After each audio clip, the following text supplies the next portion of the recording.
I knew we needed some additional leadership talent, and those guys don't grow on trees. So we never had a strategy of paying more than the market rate for salaries. We always said we're going to try to make it such that you don't have to go down in pay when you join us, but forget about going up in pay. It's like you need to come because you think that the job is exciting and will be good for you.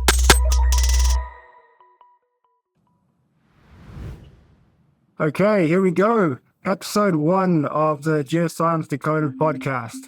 We're just going to try and tell some good stories, speak to some interesting people, and get a bit of insights into the inner workings of geoscientists. For a And long you time, chose me. well, I guess you got to start somewhere. we want to set the bar really low, and then we go from there. So that's why it's episode 1. So the person you just heard of is Bill Shea. He's the founder of Sharp Reflections, who recently was acquired by CMG. So really excited to have a chat with you today, Bill. Likewise, Herman. So, Bill, we've talked before, and you're well known, or you're a self-proclaimed cynic. So much so that you started a company because you were annoyed. So tell us a little bit about that, how you started Sharp Reflections and what that journey looked like. Well, first, I have to set the record straight. You introduced me as the founder, but officially I'm the co-founder because I started the company with a business partner from Germany who I met through a mutual interest in big scale visualization. It wasn't a completely typical co-founder relationship because we all agreed that somebody had to risk their career to go put the company together and work under the terms of a unfunded startup. And in some strange way, I put my hand in the air. So just so Franz Josef doesn't get annoyed, I'll point that out. But yeah, I mean, I wish I could say that this is the typical entrepreneur's journey where you say, "Oh, I've got a burning problem that I want to solve, and we're going to come up with a fantastic solution, and the world's going to be thrilled by it, and make us rich in record time." But it wasn't really like that. I actually spent many years after I moved to Norway working in the R&D department at Statoil, and my last big job was to help put together a program for research in 3D visualization of seismic data. And so I always harbored an interest and was always kind of intrigued by the capabilities that were created by high performance computers. And Sharp really kind of came together as an idea out of a quest to find a problem that Franz and his colleagues in the Fraunhofer Institute in Germany could apply a technology that was really developed for the automotive industry that they could apply within oil and gas. And so I was introduced. We struck up some pretty good conversations about where visualization was at the time, which was the mid 2000s. Silicon graphics, which had been like the charmer of high performance graphical computing back in the 90s, had just recently gone bankrupt, and these guys were developing something that was really cool, that looked really powerful, which was designed to do visualization using commodity Intel servers. And I was just sort of intrigued by ideas of what problems were really not addressable by existing visualization solutions at the time. And we came up with this wild idea of taking a closer look at pre-stack seismic. Okay. And pre-stack seismic is just way bigger, hundreds of times bigger than the equivalent stack volumes. And so this seemed like a good fit to push the envelope and see what the technology that they developed could do. So did you always have so you've obviously been in the seismic realm for a long time, structural geologist by education and playing with seismic data for over the last 30 plus years. But what made you hanker towards the pre-stack side? What did you think about that? Yeah, I actually started my career working in Exxon, where despite me expressing a really strong wish to become a seismic interpreter, they told me that they had more important things for me to do. So I was basically denied the chance to follow my passion. And that was one of the reasons that I took a flyer and decided to move to Norway and start work with Statoil, because they said, go for it.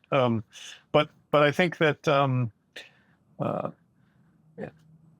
I spent a couple of years working in a 3D visualization startup. And this was in the heyday of silicon graphics. So this startup bought a big SGI machine, and we were, our goal was to establish kind of a regional center for expensive visualization for companies that couldn't afford to put in their own visionariums. And I built a lot of relationships with people who saw the value of visualization, and I unfortunately suffered the fate of a lot of first-time entrepreneurs, and that company went bankrupt after 2 years. So it sort of threw me into how am I going to feed my family kind of thinking, and I became a consultant, basically going in and doing advanced seismic interpretation back in the early 2000s, because I'd had the luxury of having my own SGI toy machine to work with for a couple of years and built some skills. And what I learned as I was consulting was that seismic amplitudes were basically the thing that either got your prospects drilled or left them on the shelf. It didn't matter whether you had structure or source or trap or could argue that there was reservoir. If you didn't show clear evidence from seismic that there were hydrocarbon-related seismic anomalies on your prospect, chances are you were going to wind up in the middle of the pile and never go higher.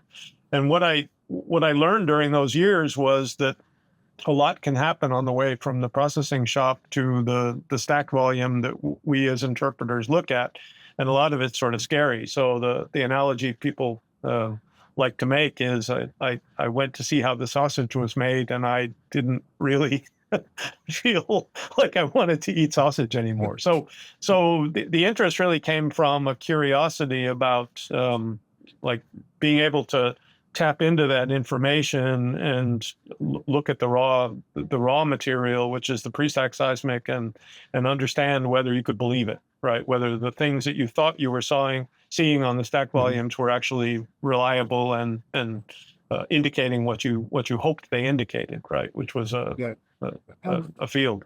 Yeah, and I always find it absolutely incredible. Companies spend tens of millions of dollars acquiring the seismic data. Yeah. Then they throw away 90% of that data, spend a couple of $100K doing the analysis interpretations before they spend hundreds of millions of dollars drilling and developing a field. So what you're saying makes it makes and I think, to be fair to the seismic industry, like the solutions for interpreting seismic amplitudes have always been workstation focused. And there's just a limit to what even today the scientific workstation is capable of doing. I don't care if you've got, multi-core CPUs and GPUs and all the other fancy things, right? It's always going to be a limit to how much you can put in one small box. And that basically, sort of created habits in the industry that the pre-stack data was the thing you processed, but it was then archived, and the interpreters got some distilled version of the data that they could handle, right? And if you think about amplitude versus offset, for example, right? I mean, it wasn't that people didn't want to do more than look at near stacks and far stacks. It was really that was the bare minimum to be able to show some sort of a change in amplitude with offset or angle. And so for a long time, that was the best we could do. But a lot of times we get stuck in habits that have no reason to persist forever, and they do just because they're habits. And I think that's what we set out to really try to question and to change. Yeah, and I think both of us can acknowledge that the oil and gas industry is so set in multiple habits of the way work gets done, the way exploration gets done. And it took a lot of courage on your side to go, maybe we can change that. And Or stupidity. or stupidity. I mean, it's a truism. I think entrepreneurs, you have to be at some point, despite my cynicism, you have to also be optimistic and naive. Because if you really knew the slog that was going to kind of come after coming up with this idea that you wanted to pursue, you'd probably have a clearer head that prevailed and say, I don't want to start this, right? But it's a trap, because like the longer you see some promise and some potential, the more you feel like you've invested a certain chunk of your career to make it work. So in addition to being sort of naive, we're also generally stubborn. and I fit that to a T. Absolutely. So if you think about the journey, give me a moment. I don't know if there was a moment or a period where you thought, we've got something here. People will buy this. This isn't a hobby. This can be a business. What was that moment or that period where you felt that? I mean, I think like every journey needs a little bit of luck. And in our case, a very lucky thing was that, the group that we worked with, which was one of the Fraunhofer Institutes, I discovered that an old colleague of mine who was a seismic processing guru from Statoil Research had ended up there. He'd left Norway and needed to find a job in Germany, and he wound up working at Fraunhofer, and he was working outside of Seismic. And after I met his boss, or the guy that eventually would become his boss, we started talking about whether he could get involved too. And I think the biggest turning point was the project went from a visualization project to something more. And partly it was because just by getting this pre-stack data up on the screen, we started to see that it wasn't as perfectly processed as you might have expected from reading textbooks. And that called out for, let's say, a solution to the problem. A guy that was responsible for funding some of the earliest research, which was actually paid for by Statoil, he said, if all you do is visualize like all these problems with the data, you're not going to have a product, and you're not going to have a company, because you're not offering any solution. You're just showing people things that will scare them. And so he said, if you can find a way to combine quick interactive processing with the visualization tools using the same computer capabilities, you have the makings of a compelling solution that doesn't exist. And that was really the turning point to say that this isn't just a slick visualization tool, but this can be a very practical thing that people will want. Okay. And that turned out to really be the point at which the potential grew and took off. Yeah. It's very cool. I'm not going to throw a compliment your way, which will deny. Because I don't like them. Exactly. But some people have said that you're somewhat of a seismic visionary, right? You've got a real product visionary aura about you. So talk me through some of the journey that you had from pre-stack Pro through the inversion, through ASI, and how did that really come about? How did you get there? Well, I think that,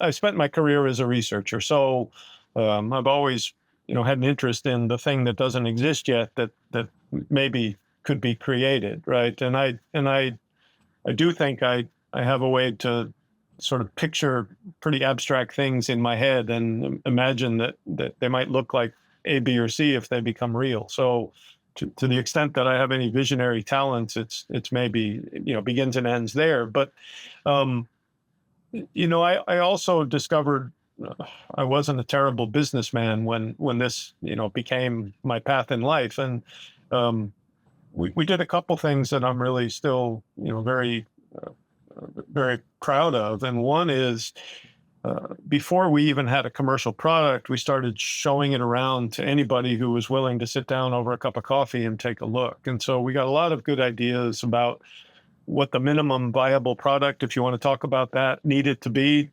something that people would spend money on. And that got us over the first hump, and it actually got us our first software licenses. But it was pretty clear that would be a super niche product that maybe every oil company would buy one license for, and that was it. Because in effect, it was kind of a way station. The data from the contractors would come in, you would do something to buff it, and then you would push it out to a traditional interpretation package, right? And I started thinking, how can we make this stickier? How can we get people to actually spend some time in here? And how can we expose this to a much bigger class of people, which is let's call it the advanced seismic interpreter? And I think the big sort of jump and increase in ambition was, what if we build a kind of interpretation canvas together with this tool that appeals to processors, and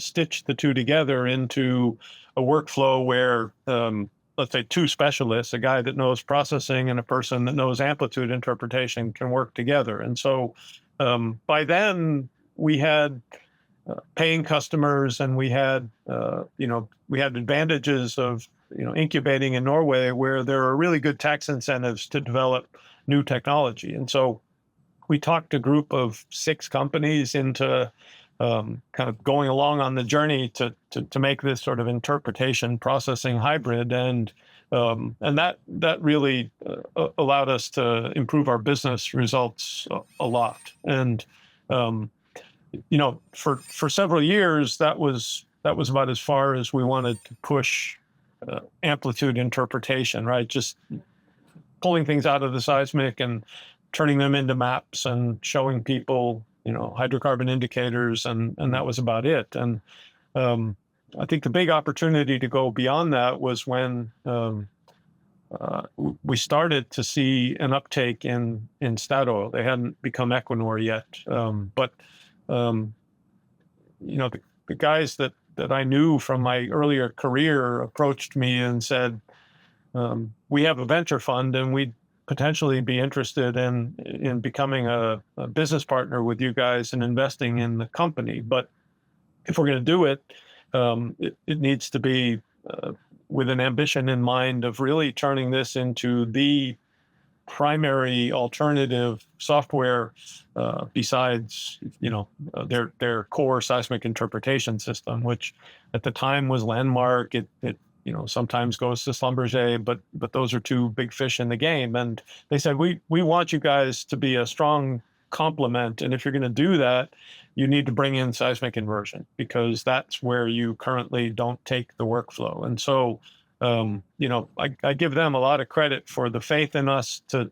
make those bets and put some money into the game, right? They invested real money, and then to understand that would start to make a software package that could actually replace other things on the market and combine more and more capabilities into one system. So we did that. We had already worked with them on a co-funded project where they were interested in seeing us expand our capabilities to the onshore pre-stack world, which is a bigger data challenge, because on land you can collect more data more efficiently than you can do it on water. So we basically were doing like sensible, logical stuff that just pushed the use cases to a broader and broader audience. And we continue to be lucky in finding let's say new big data problems in seismic to solve that almost find us. Like I don't need to be such a visionary anymore, because people see that we have a solution that, if it's adapted to their needs, can actually do things that they want to do. And I think it's testament to the journey of Sharp Reflections that you have these foundation projects. Yeah. And keeps you so close to your customers. Yeah.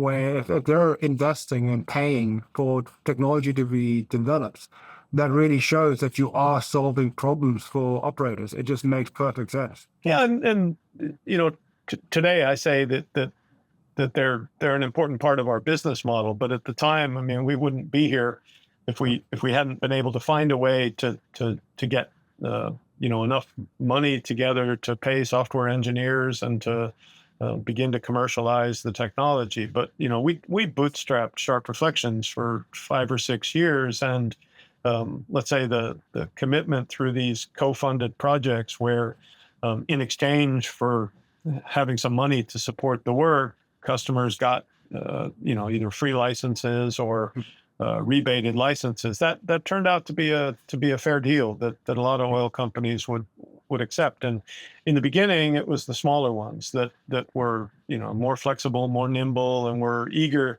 to get some advanced technology that they wouldn't otherwise be using. But with time, this idea of doing something that everybody can converge around being important, and then passing the hat so each individual company's contribution is modest, I think that has legs, right?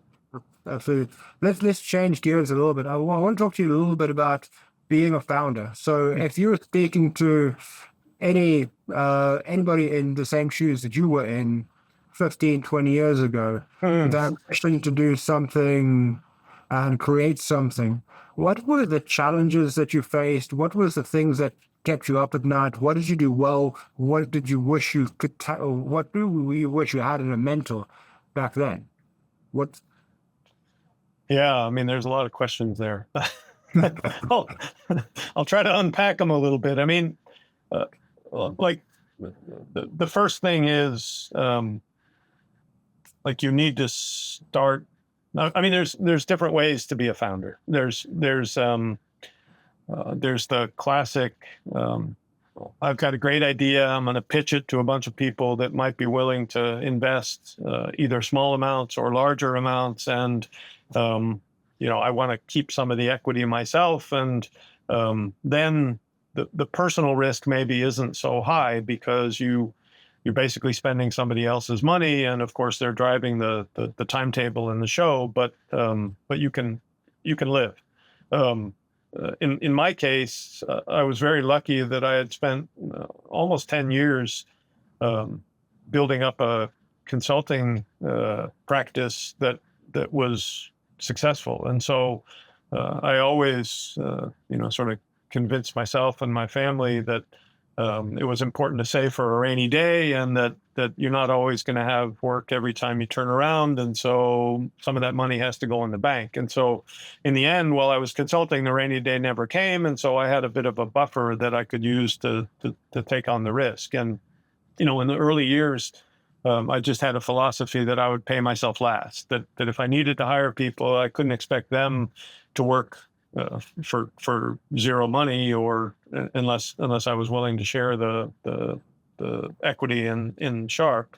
And we had already agreed on spreading the equity with our other co-founders who were working in Fraunhofer, so there wasn't that much to go around. So in that phase, you've got to have the proverbial ice cube in the stomach, and just believe in what you're doing, and see enough evidence and confirmation and validation of the ideas that you can talk your family into allowing you to keep going, right? Because I mean, there was always a choice to go back to what I had done previously if I had decided to do that. So I think that part's that part's really important, and that put us in kind of a unique position where even when Statoil Ventures reached out and were talking about coming in, we could bring them in as a minority shareholder, and that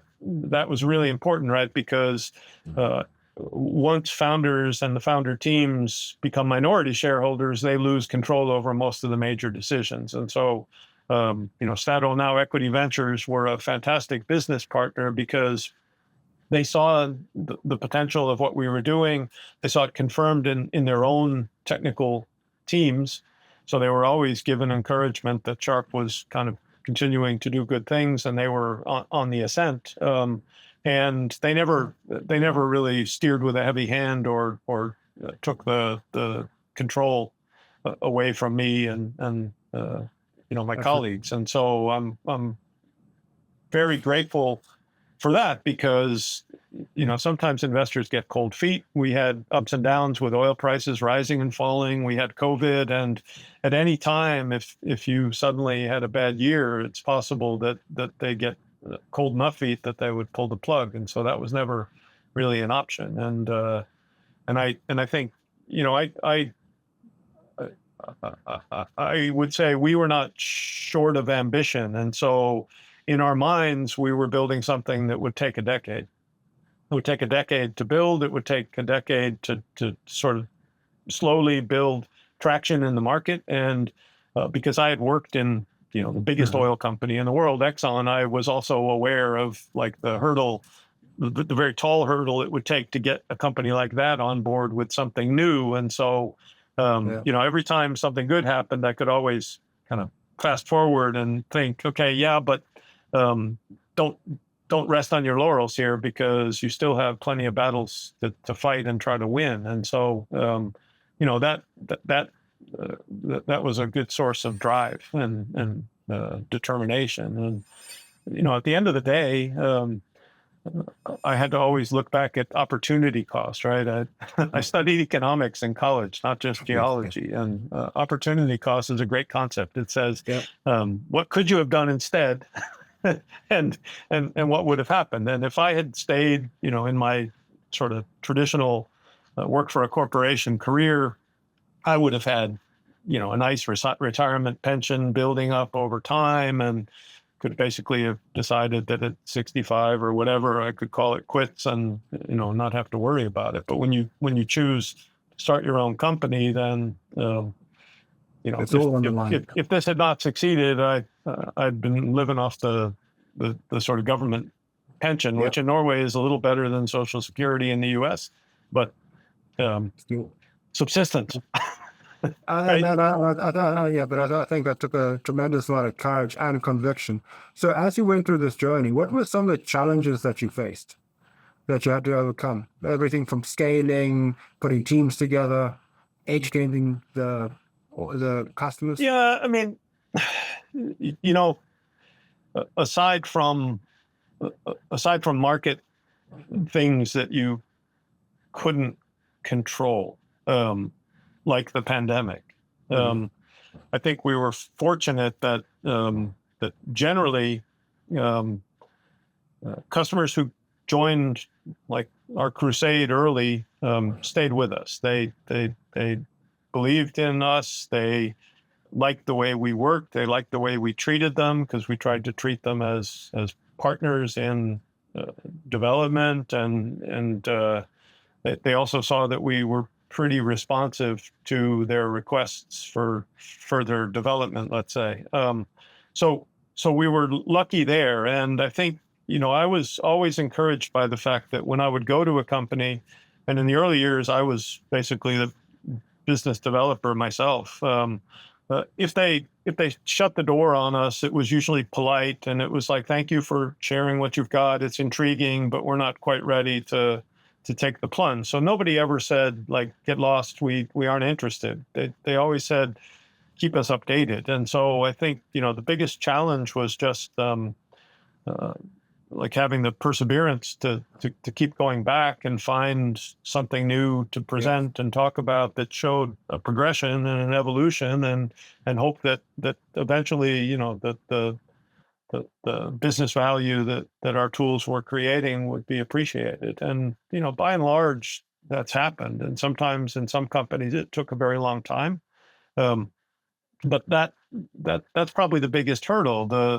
The other hurdle is breaking out of, let's say, the reputation that you carry with you in the early years. Like, we got labeled a very niche pre-stack processing company. Okay, I mean, it wasn't what we were setting about to do, but that's how many customers who heard our story in the early years remembered us. And there's a institutional memory of of those things, which lasts a surprisingly long time. So over time, we've had to kind of, shake people and say, that's not all we do. And, even, in 2025, I've had meetings because now we're reintroducing ourselves to some companies, and I say, look, I mean, we've come a long way from that product that we were showing you in 2015, right? So I think that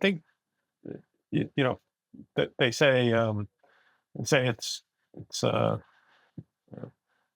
combination of um, uh, like perseverance and optimism, and I think there's a lot of truth to it, right? That if you go into it looking for quick gratification, if you start to think that every fairy tale that you've heard about the get rich quick entrepreneur that became a billionaire is going to basically apply to you, then you'll get disillusioned pretty quickly if you keep your head level. I know, Yeah. Herman, you're an ultra marathon runner, right? And so I think that mentality really serves people who are interested in starting their own companies very well, because it's like Yeah. the race is long. Yeah. And And I think that's really what's incredible. I mean, 15 years for a company to get to the stage of offering up for sale. I mean, and that's what's remarkable is people are still talking about us as the new kid on the block, right? I yeah. mean, because some And of the companies that we're now competing against and trying to displace have been around twice as long. yeah, but I think that's also an advantage that you have is because you're able to base it on a modern infrastructure. You're able to Mm, utilize computer resources that is built from the ground up to do that. mm, You see it in the performance of the software. mm. But so when you were building this up, I'm fascinated. How did you attract talent? How do you attract people to what essentially your dream? Because you're offering Yeah, them very little security at the beginning, yeah. something that may work to a brand that they don't know about. So how did you go about building a team and getting people to come along? I mean, I think in in many ways, uh, I now regret waiting as long as we did to get investors on board, because honestly, the people that were in Sharp before Stuttle Ventures came in, me and them included, we were all kind of a ragtag bunch, and there were some people that were as dreamy eyed as me about doing something really interesting, fun, rewarding, but not being all that concerned about making a ton of money doing it. They wanted obviously to take care of their basic needs, but you know, it took a special person, I would say, to come into Sharp when we basically had no choice but to be profitable, or else we would have gone bankrupt. I mean, that was the reality.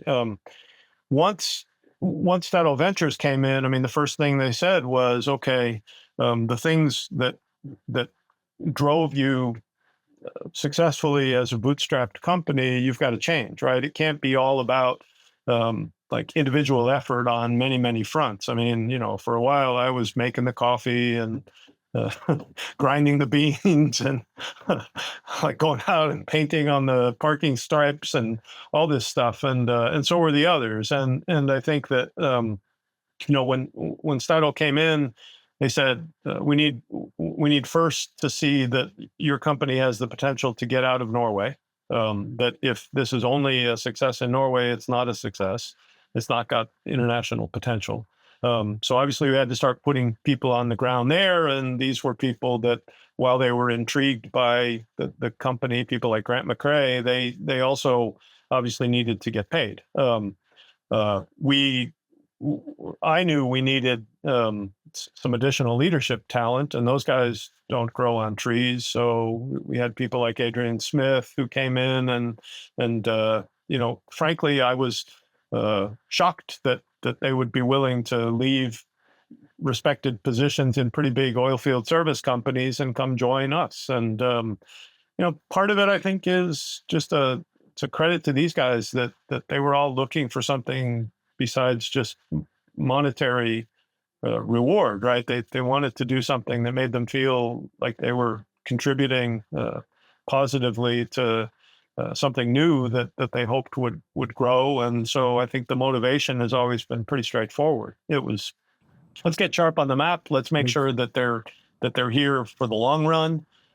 Let's try to secure the place that we all believe we deserve to occupy on the seismic interpreter's desktop. And we never had a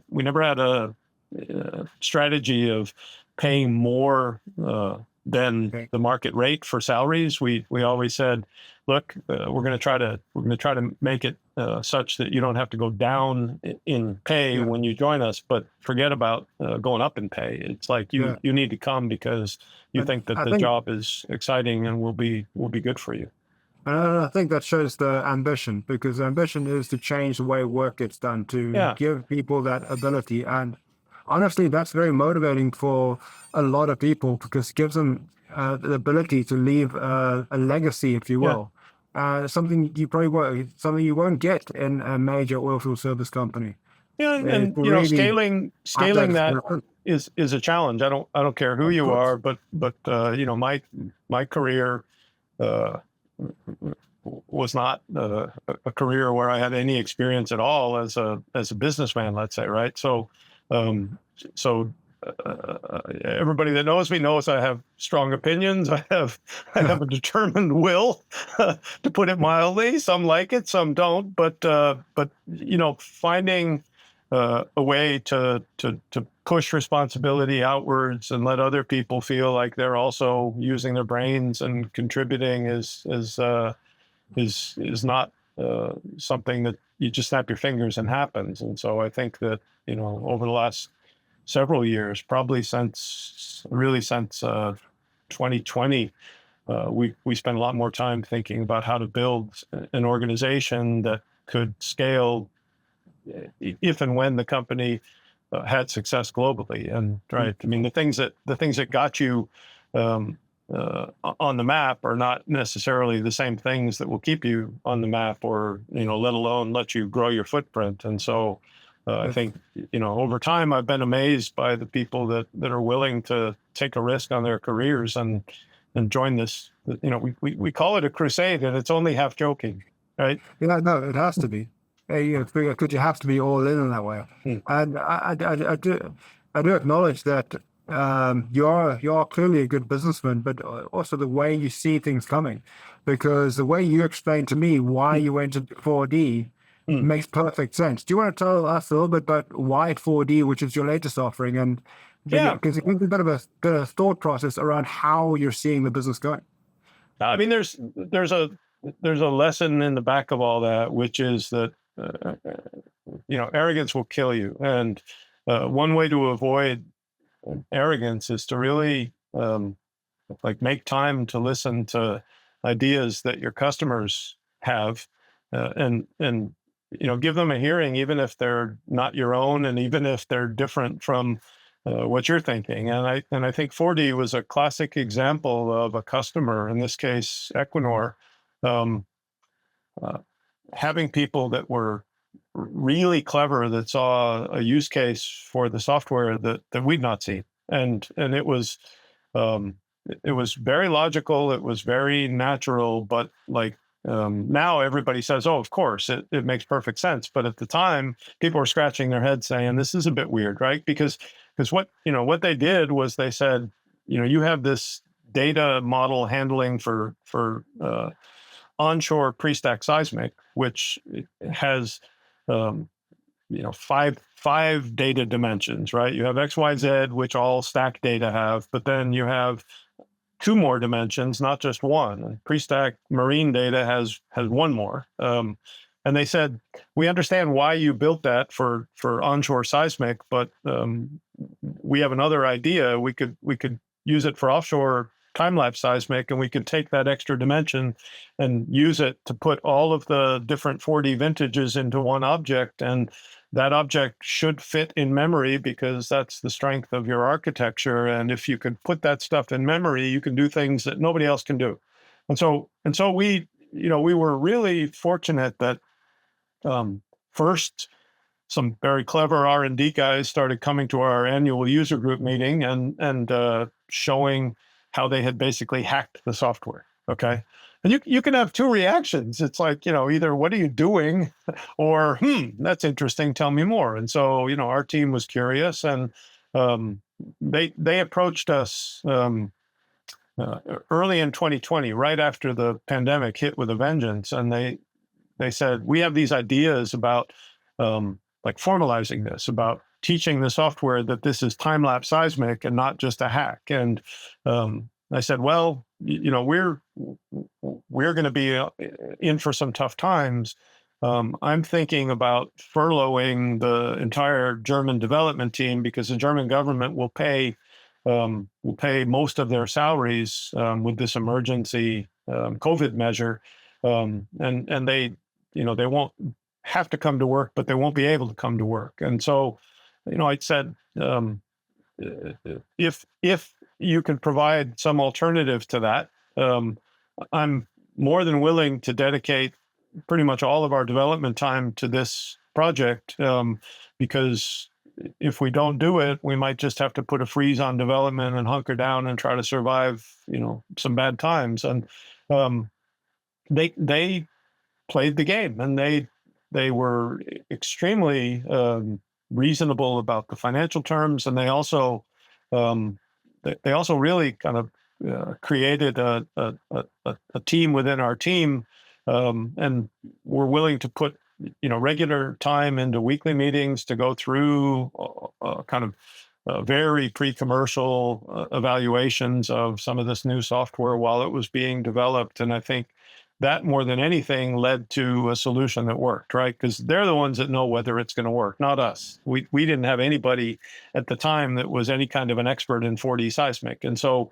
that project was hugely successful for them, because they knew what they wanted, but they also knew that in their mind, it was going to complement some other things that they already had. And at the end of that project, I sort of saw, a light bulb go off and said, this could be interesting to other companies. And, maybe the other companies don't think about, let's say, the balance between proprietary and sharp in the same way. And so we just started, loudly talking about what it would take to actually do a self-contained 4D seismic analysis workflow, and put together a pretty ambitious foundation project consortium to fund that. And to our delight, it was the biggest project that we'd ever had. No, it's very cool. Right? We had 11 companies all say this is useful to us, and put their money where their mouth was, and that was super gratifying. If I was you, I'd pitch that as you had foresight that you were going to be through an acquisition cycle with a reservoir simulation company. But before we get into the CMG side of the story, why don't you tell us a little bit by what made you the decision that it's getting time to sell the business, to let it grow up, to take the next step of the journey, and then we'll start talking about why. It's interesting. When Equinor, or when Statoil Ventures, put together their investment brief, they sort of penciled in, let's try to prepare this company for an exit around 2023, 2024. And that was back in 2016. Okay. So they themselves understood that there was plenty of building to do and plenty of customer development to do. But we had some exceptionally good years in 2018 and 19. And so everybody began to get, let's say, more optimistic that maybe that timetable could be accelerated. And then COVID came, right? And we decided to sort of put the effort into working with a financial advisor to prepare the story of Sharp. And we knew we'd have some time during the pandemic to work on that. And the oil price was in the tank, and it wasn't a great time to sell anybody anything. We were struggling to sell software. Nobody was buying, right? And so we sort of felt at that point like maybe a window had closed, and there was so much talk about the green transition and the the sort of quick fade out of traditional petroleum kind of technology and companies, that we began to get a bit nervous that maybe there wouldn't ever be a chance to take it to the next level. And so when the oil price rebounded, when the industry started to show signs of health, I'm no spring chicken, as you can all see from my gray hair and my receding hairline. I just said, okay, I mean, this is probably the best time to make sure that we wind up with a good outcome for the founders and for the others that had actually put skin in the game. We had a lot of employees who bought shares um, at about the price that Statoil had bought their shares at, and so it just became kind of let's not miss the opportunity, because we figured that by then we had sort of proven that we had a lasting business, and that there wasn't a whole lot of risk in Sharp not continuing to grow. And I think that was really honestly a kind of main motivator at that time. So you obviously went through the journey, and you must have had multiple suitors as you went through it. What made CMG special? What differentiated them from the pack? I mean, it's really interesting. CMG was like the first company that responded positively to the information packet that we put together. I had actually never heard of them, right? I mean, they had a reputation at the time of being a reservoir simulation company. That's not my field. I never really stray too far into that space. So I had to look up Computer Modeling Group, and they were a bit of a curiosity. And we at the time were like not ready. we hadn't prepared the financials. We hadn't done all the homework that you need to do to survive a due diligence. And then they bought Blueware. Okay, and then I thought, these guys are clearly serious in getting out of this sort of narrow lane. And Blueware is an interesting company. I'd been following them, and they were also venture funded, so obviously needing at some point to find a new home. And so I think all of us got much more interested in exploring why CMG had interest. And the more I learned about the company, the more I really felt like they had a similar story in some ways to Sharp, right? I mean, they're known, now that I've talked to a bunch of engineers, they're known as a very good science company that don't shy away from tackling difficult problems. And for me, that brought some comfort. And the other thing was just it was very clear in all the discussions that they weren't going to buy Sharp to milk the proverbial cow. That they saw us as having a brand that still had legs, a product that maybe still hasn't found its proper market share in the seismic analysis world. And that was important to me as a founder, that the work that you do to lay the foundation isn't just the end of it, but hopefully the beginning. So there were others who also claimed to have the same motivation, but I felt in talking to Pramod and the guys in the M&A team, like their interest was sincere and genuine. And whenever I asked questions about like what the next 5 years might look like, they all convinced me and everybody else that they had ambitions to grow it. Right. And as a startup, you never make all the right calls, right? We were still relatively bootstrapped despite having Equinor Ventures in as a founder. And so, we were always cutting corners. And in the back of my mind, it was like, okay, I have to keep this company profitable to keep it alive. But what might happen if somebody's willing to actually invest and wait a couple of years to see the fruits of that and see it rewarded in, better market uptake. So that's where we are today. And I think it's exciting. It's exciting times here because at the end of the day, we're all vying for customers' time, right? So Yeah. we're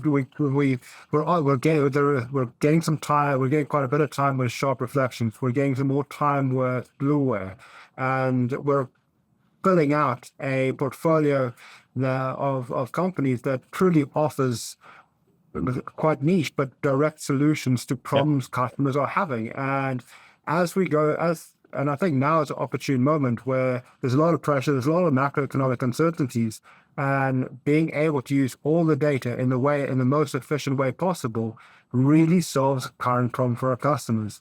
So what do you think of the future of the workflows, be it with Seismic Solutions, or what do you see the future holding? I mean, I think first of all,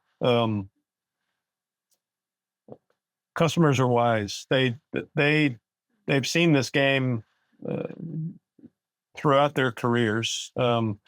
They understand fundamentally, I think, that they can't just take innovation for granted these days. That the rules of the game have changed a little bit, and everybody over beers or glasses of wine will complain that that they think a lot of the solutions providers out there, if they're hanging on to good revenue, profitable businesses, high market share, that they're satisfied with that and aren't necessarily fearful of the competition coming up from behind them, right? And so they're hungry for innovation, but at some point they don't worry about all the challenges that you asked me about at the beginning of the podcast. It was they like it when they see it, um, and I think with both Blueware and with Sharp, despite the fact that we don't really touch very closely in the seismic data analysis workflow world yet, and yet is an important thing.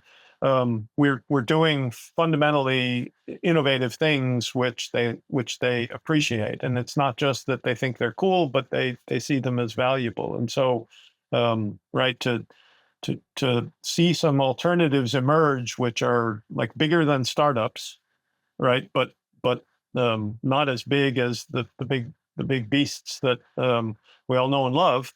I think gives some gives some comfort, and plant some seeds of I'm eager to see the next chapter in this story. Like what can this become? So um, while companies are in the startup stage, they're not guaranteed to hang around, right?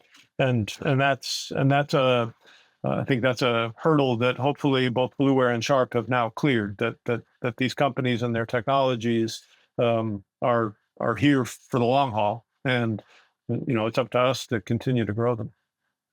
Absolutely. And I think it's our ability to stay close to our customers Yeah, and really make sure that every day that we delight them, that's so critical.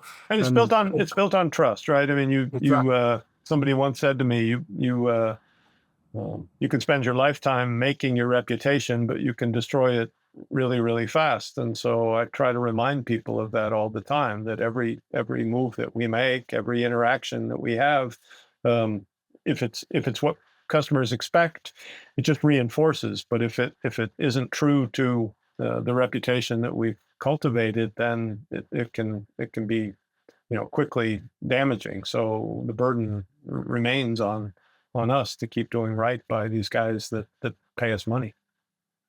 absolutely, absolutely. And I think that's a key part of the journey today and the journey going forward Hmm. is as we go through this type of acquisition cycle is to maintain the trust that you've built Hmm. with this customer base. So I think that it really is the base rock of anything that we should go through because without that, you don't have a business for very long. Yeah. I mean, But I think we're Bill, still small enough that every customer has had good interactions with individuals, not yeah, necessarily me or you, but somebody where they feel like they see a culture that's consistent with the culture that they associate with the company, and I think Absolutely. that's, you know, that gives everybody an extra sense of let's say reward in giving, you know, the Davids of the world a chance, because right, without that opportunity, you know, you might have the coolest and most exciting technology, but if nobody wants to buy it from you, then the game's going to end pretty fast. Absolutely. And I think it's like, if you watch those wildlife documentaries, it's the fast that eat the slow. It's not the big that eat the small. So Yeah. I think there's lots of opportunity for us to stay nimble, stay close to our customers, and adjust and pivot to make the most of this to solve real problems. Yeah. But Bill, I think the time's flown. We're out of time. Amazing. It's crazy. Well, listen, despite your cynicism, this has been a very delightful conversation. I really enjoyed it. I think as a first episode, a first go around with this, it's been really appropriate to have you as the first guest, starting up something new once again. If you ever decide to leave the oil and gas world, Herman, you've got a bright future as a podcast entrepreneur. So I feel the same. I mean, it's remarkable. People may not believe that we didn't script this, but that's the honest to God truth, right? So I told you, first take, best take. Yeah. But super. Thank you, Bill. Thanks. I really Thank you for your time. Speak to that. Bye.